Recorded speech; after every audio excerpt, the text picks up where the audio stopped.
جانے جہاں episode 11 teaser review.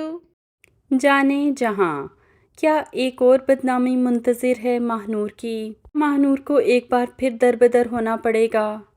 کیا شہرام ماہنور کو منا پائے گا؟ اور تبریز ایک بار پھر پہنچا اپنی امپلائی کے گھر، اب کیا ہوگا؟ اس کے علاوہ یہ سوال کہ ماہنور اتنا ایکسپینسو ویڈنگ آؤٹ فٹ پہن کر کیسے شہرام کی برتھ ڈے پر پہنچی؟ سب سے پہلے تو بات کریں گے نیکسٹ ایپیسوڈ کے مین سین کی، جہاں ولن یعنی کہ سوتیلی ماں پری کو شہزادے کی زندگی سے نکال دے گی۔ شہرام کو کیسے پتا چلے گا کہ ماہنور کے ساتھ کیا ہوا، کیونکہ ماہنور اسکول چھوڑ دے گی اس بے عزتی کے بعد۔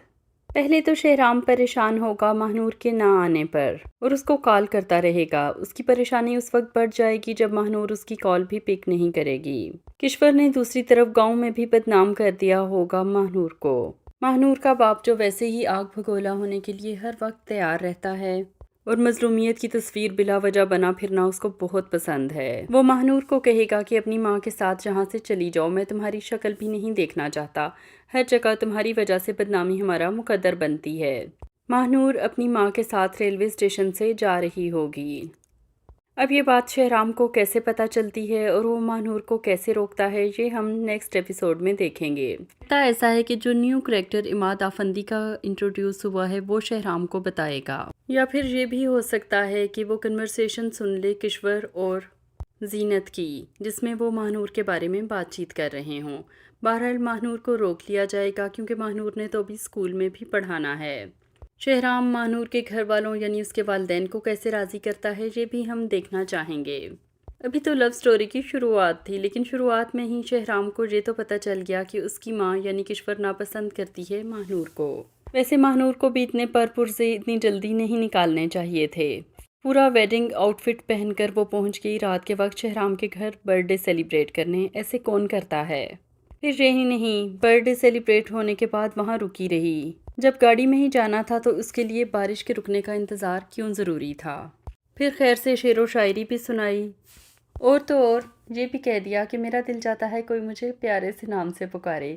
اب آپ نے سوچنا ہے کہ میرا وہ پیارا سا نام کیا ہوگا، یعنی کہ حد ہی ہو گئی۔ اب ماہنور کیا سمجھ رہی تھی کہ وہ اتنے پرپرزے پھیلائے گی اور کوئی اس کی خبر ہی نہیں لے گا، تو یہ تو کشور کو کرنا ہی تھا۔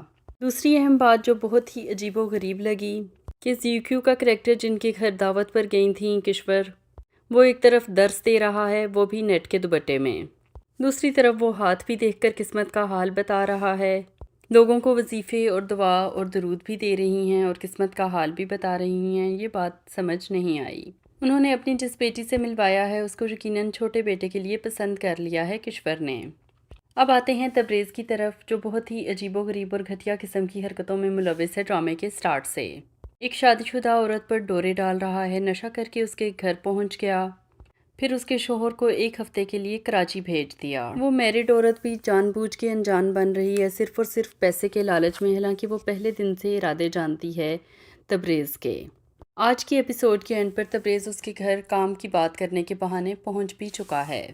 دیکھتے ہیں کہ یہ اونٹ کس کروٹ بیٹھتا ہے۔ کیا تبریز اس کو یہ کہتا ہے کہ طلاق لے کر مجھ سے شادی کر لو؟